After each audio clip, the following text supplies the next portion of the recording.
Bueno, volvemos a grabar un vídeo en estos días que no están siendo fáciles y yo creo que es un vídeo homenaje a los verdaderos héroes de todo esto que estamos viviendo, que son los médicos, enfermeros, ATS, celadores, el de seguridad, esa gente que se lo está dejando todo por nuestros mayores. Entonces, para ellos, este vídeo.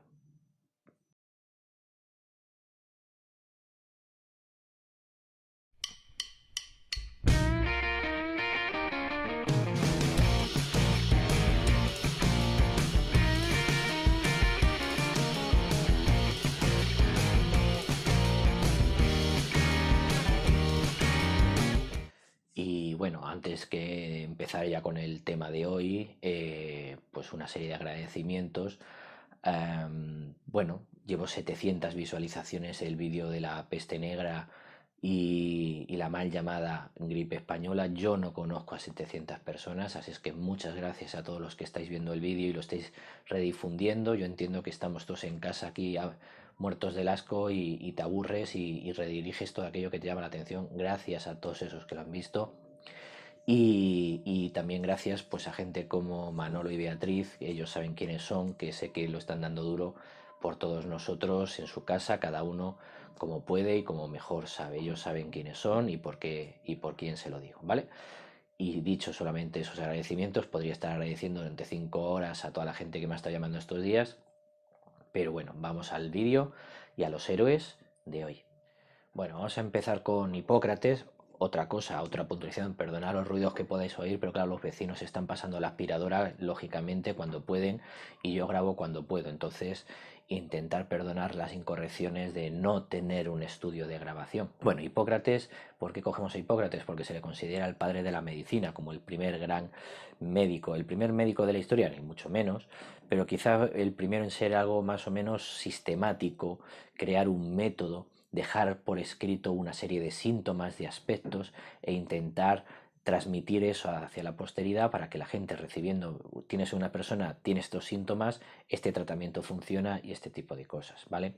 Fijaos en sus fechas, vivió muchísimos años, le tocó la guerra del Peloponeso en Grecia, él era griego, era de Kos y se movió mucho por toda la península griega, incluso visitó, parece ser, Egipto, incluso Turquía, es decir, se movió mucho, aprendió muchísimo y va a morir en torno al año 370. También durante su vida se va a dar el caso de la peste de Atenas, en la que va a morir Pericles, el famosísimo y el todopoderoso Pericles, ¿vale? Todos estos datos él los va asumiendo y él va componiendo lo que luego se llamó el corpus hipocrático, una especie de, bueno, de resumen de todos sus estudios, de todos sus conocimientos, de todo lo que había atesorado y que luego fue transmitiendo a sus alumnos. Hoy en día sabemos que gran parte de ese corpus no es suyo, sino que se ha ido añadiendo por alumnos, discípulos suyos, es decir, no es 100% hipocrático, sino que realmente pues igual tiene un 60%, un 70% de Hipócrates y el resto son añadidos, ¿vale? Entre las cosas que descubre,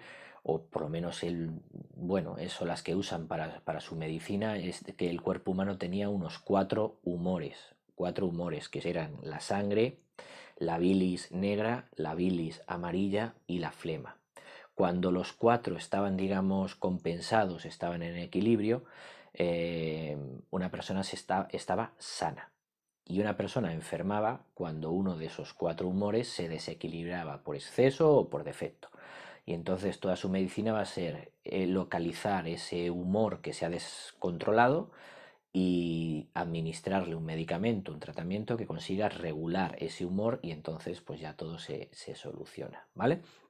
Esos serían los cuatro humores de Hipócrates. Más cosas, tenía una gran fe en la naturaleza en el sentido de medicinas, que no drogas. No significa que no las usara, que cuando determinados casos muy puntuales sí que él llegó a usar drogas, pero lo normal era pues medios naturales o por ejemplo parece ser que si el que se te había descontrolado de esos humores era la flema, pues que bebiendo cítricos pues se te regulaba, ¿no? Gran fe en la medicina y hoy en día sigue siendo igual. La inmensa mayoría de las medicinas que nos tomamos provienen de plantas medicinales, eso es así, ¿vale? Y por terminar, porque esto no es una clase magistral sobre Hipócrates, yo no tengo ni idea de medicina y de hecho huyo de las agujas, pero bueno, por lo menos un mínimo homenaje a Hipócrates, ¿no? Y la importancia de la dieta. Él consideraba que era muy, muy importante el tener una vida sana en el sentido de hacer algo de ejercicio, de moverse y tal, y controlar la alimentación. Él decía que la dieta, la alimentación era quizá la primera medicina, el primer tratamiento que debe tener un enfermo, ¿vale? Controlar que el exceso o el defecto eran malos, ¿no? Entonces tener una buena dieta más o menos compensada y más o menos sensata, no como un español ante un buffet que pierde la razón y decide yo voy a hacerles un gasto, ¿no? He pagado 10 euros por este buffet, me voy a comer 30 euros, ¿no? Pues algo parecido, eso sería mal. Os pondré un recorte de una serie de frases típicas de Hipócrates o de sentencias de Hipócrates para que las podáis ir leyendo y vayáis viendo que, bueno, pues en verdadero puro sentido común y cosas que cualquier médico de cabecera hoy te va a decir. Cuídate de la alimentación, muévete un poco, no hagas excesos y cosas por el estilo. ¿Vale? Cuidaba mucho a los enfermos en el sentido de que el enfermo tenía que estar limpio, tenía que estar estéril, tenía que estar cómodo y siempre con una serie de premisas como si no estás seguro de lo que vas a hacer no lo hagas, a veces el no hacer nada cura y cosas por el estilo, ¿vale? Frases interesantes que bueno, simplemente os digo, es un micro eh, homenaje a este gran médico griego y ahora vamos a ver su alternativa o su sucesor, en este caso romano. Bueno, y segundo y último médico por hoy, por darle la versión romana y tampoco por extender mucho el vídeo, es ya de la época romana, fijaos las fechas, del 129 de nuestra era y muerto no se sabe entre el 201 y el 216 de nuestra era. Y fijaos la cantidad de cosas que estableció Galeno, al igual que Hipócrates y la inmensa mayoría de los médicos, hasta muy finales de la Edad Media, no hacían disecciones, estaba prohibido, se consideraba algo inhumano, pues porque creían en la resurrección de los cuerpos o cosas por el estilo, o la vida más allá, y que las disecciones a los cuerpos humanos están totalmente prohibidas. Entonces, él lo que va a hacer Galeno lo que va a hacer son disecciones de animales y observar en animales órganos que se considera que tienen los seres humanos.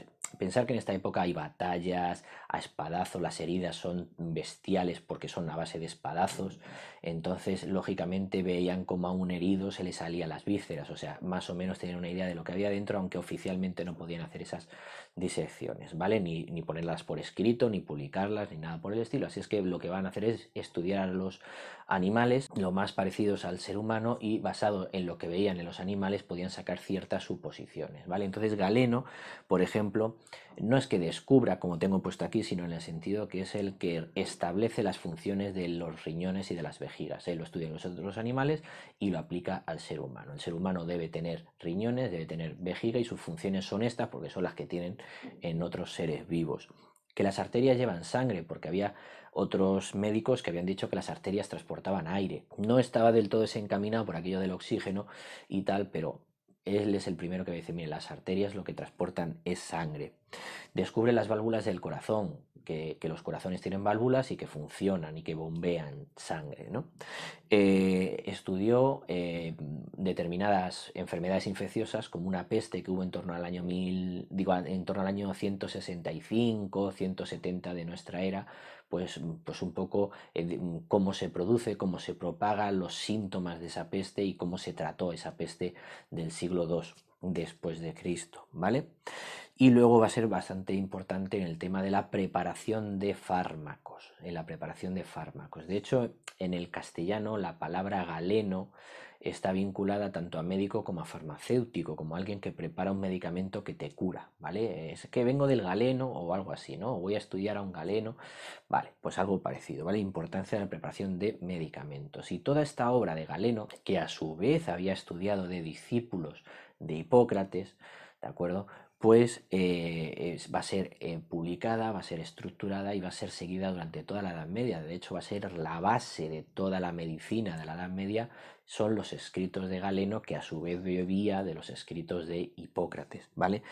Entonces, ya os digo, en torno a la Edad Media, en la Edad Media cristiana, sus traducciones van a ser la base de la medicina que había en la Edad Media, hasta que en la Universidad de Bolonia, primera universidad europea, la Universidad de Bolonia, se empiezan a hacer disecciones de seres humanos y el médico Mondino Luci, como veis aquí, Mondino Luci, es el primero en publicar un libro basado en disecciones de cuerpos humanos, ya no en disecciones de animales, sino en disecciones de cuerpos humanos. Pero fijaros que hay que esperar casi al siglo XIV para empezar a tener un libro que haya sido escrito en base a.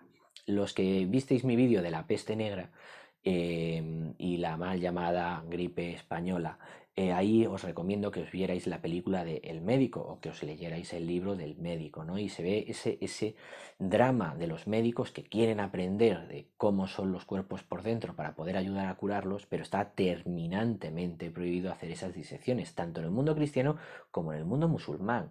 Y tiene que darse la circunstancia del protagonista del libro que se encuentra con un enfermo que no es cristiano, que no es musulmán, que no es judío, que es zoroastriano y que él tiene una religión que lo que quiere es que expongan su cuerpo para que se lo coman las aves y un poco como que la carne vuelve a la carne o la vida vuelve a la vida, ¿de acuerdo? Es decir, yo en mi vida me he alimentado de animales, ahora que muero que los animales se alimenten de mí. Bueno, entonces aprovecha la ocasión el protagonista de la obra para diseccionar el cuerpo de ese enfermo cuando muere y poder estudiarlo, porque así no ofendía teóricamente a nadie, porque como no era cristiano, no era musulmán, no era judío, nadie se me va a cabrear, entonces aprovecha para diseccionarlo y aprender mucho sobre el cuerpo humano. Algo parecido sufrió esa Edad Media, el no poder estudiar a enfermos y tener que esperar a veces a penas de muerte, porque entonces ya la Iglesia Católica estableció que, bueno, si un preso había sido condenado a pena de muerte porque había hecho algo muy grave, bueno, pues como que no tenía alma